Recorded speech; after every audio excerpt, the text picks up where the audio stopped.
hindi ka bibigyan ng paghinga ng Diyos, hindi ka mabubuhay. Oh, sasama na ako sa kanila. Dahil paniniwala ko rin yun eh. Oo. Wala akong problema doon, Mr. Soriano, kung sasama kayo. Ang tanong, bibitaw kaya sila? O, sasama na nga akong bumitaw. Pag may makakapagpatunay sa akin ng iba sa nakasulat sa Biblia. Okay. Sasama akong bumitaw sa kanila. Okay. I will go with them. I will go to hell with them. O, sige po. Ganito kasi, sabi sa Biblia, dahil sa Kanya, dahil sa Diyos, meron tayong pagkatao. At tayo nabubuhay, tayo humihinga, at meron tayong pagkatao. Yun ang sabi sa Biblia, and I will not deny that. Kahit wala ako nung sabihin nila yon, tinatanggap ko yun. Kaya sabi nyo, ang nagpapahinga sa tao, yung air bubbles ng red blood corpuscles. Ano? Sabi nyo yun. That is not even scientific.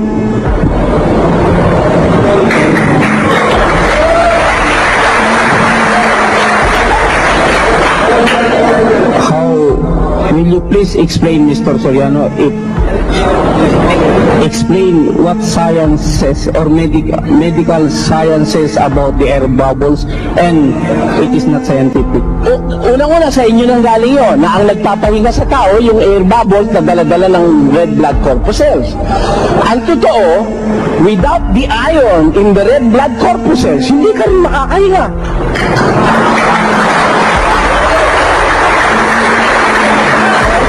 It is the iron in the red blood corpuscles that attract oxygen. So that the process of oxidation can take place in the whole body. Pero kung pag-uusap paghinga, ang nagpapahinga ang Diyos. Bakit? May red blood corpuscles, ha? May lungs, wala namang espiritu na sa Diyos nang gagaling. Sinong tao hihinga eh? Lahat naman ng patay ay may red blood corpuscles. Isipin nyo. Mr. Soriano, alin doon ang sagot? Ay, ito ang sagot ko. Sandali mo na, ako muna. Akala kang pinapasagot niya ako. Alin doon ang sagot sa sinabi nyo? Nakatunayan na nagbibigay ng paghinga ang tao ay air bubble at ginagdagan nyo lang na kailangan din ng iron to attract the air? O Diyos ang nagpapahinga? Ito, ang mayroong kagagawan para ang tao'y huminga ay ang Diyos. Ngayon, yung paghinga na tinutukoy, actually, ang paghinga yung nagtitake place from the nostrils to the lungs, to the air sac in the lungs. Actually, yun ang talagang tinutukoy na paghinga. Breathing, tawag sa English. Yung sinasabi nyo sa red blood corpuscles, hindi na paghinga yun eh. That is the distribution of oxygen for the process of oxidation to take place inside the body. Actually, hindi na paghinga yun eh. Ang paghinga is from the nostrils to the air sacs of the lungs. Yun ang sasabihin nyo, yung paghinga. Ngayon, sino nagbibigay ng ang tao makahinga? Hindi kasi mabubuhay ang laman and it will not do its processes kung walang espiritu. The spirit that gives life. Oh. How about life? What is life? Who is the giver of life? Walang libro kayo ng siyensyang maipapakita sa akin na nagpapaliwanag kung sino nagbibigay ng buhay. Wala. Oh. Lahat ng libro ng siyensya, lahat ko. Tawakin niyo lahat ng siyentipiko. Tutulak ko. Wala silang maipakikita kung sino nagbibigay ng buhay. Wala. Are you asking a question to me, No, Mr. Soriano, or to the audience? I dare you. Dinidare ko kayo. Wala kayong maililitaw na libro ng siyensya na nagpapakita kung sino nagbibigay ng buhay. Wala niyan. Wala niyan.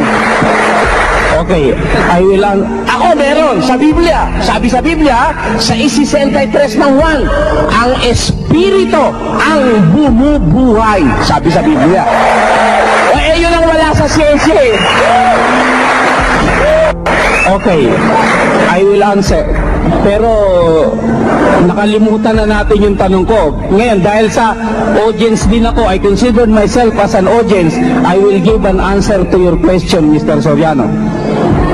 When you read the book about the DNA, The DNA says it is the building blocks of life. So kakontra yan ang sinasabi. Palagay ko, nagkakamali kayo. The building blocks of life is the atom.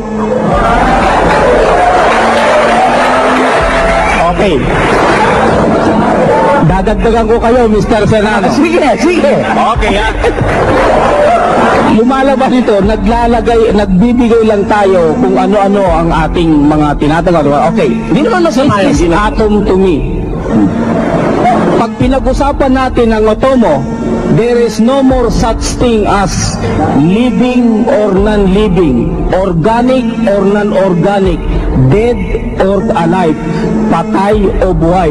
When I speak of atom, because all things, living, non-living, patay, buhay, organic or non-organic, composed of a moving or living atom. Tama yun. Wala tayong usapan doon.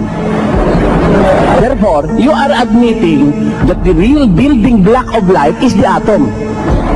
Not the DNA. Kasi, inaamin nyo eh. Non-living or living, organic or inorganic, lahat ng yan, actually, the building block of the whole universe is the atom. Where is the DNA without the atom? I don't know. Where will you get your DNA without the atom?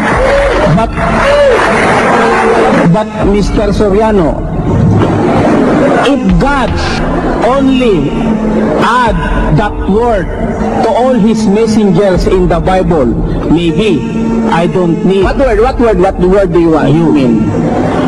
What word do you mean? atom. The atom? Nasa Biblia yung atom.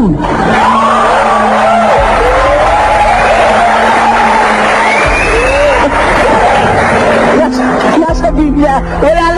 Wala sa Biblia eh. Shall we read it, Mr. Ay, Soriano? nasa Biblia wala dyan. O ngayon, ganito yan. Gusto mo, babasahin ko. Kaya lang, huwag mong hihintayin sa akin yung salitang atom. Ano? Parang ganito. Magbabasa ako ng Pilipinas. Pero hindi nakasulat sa Biblia, Pilipinas. Dahil yung salitang Pilipinas, nung maimbento o nung mailagay, 1543. 2 years after the discovery of the Philippines in 1521, the Philippines was named Philippines after the name of King Philip II of Spain. Kaya yung salitang Pilipinas, wala sa Biblia yon. Wala. Pero sa Biblia may sinasabi, mga pulo sa silangan, mga pulo ng dagat. Ano ang Pilipinas? Mga pulo. Nasaan? Nasa silangan. Saan natin ng mga pulo ng dagat sa silangan? Nasa dagat. Nasa dagat Pasipiko. Kaya sa Biblia, I am certain, kasama Pilipinas. Pero wala yung pangalan Pilipinas sa Biblia. Parang yung salitang ampalaya. Basahin mo po ang Biblia, walang ampalaya. Pero mababasa ko sa Biblia yung ampalaya. Paano? Sabi sa Biblia, kakain ka ng karne, kalakip ng mapapait na gulay. Napait ba ang ampalaya? Gulay ba ang ampalaya? O, yun na, nakasulat na. Ampalaya.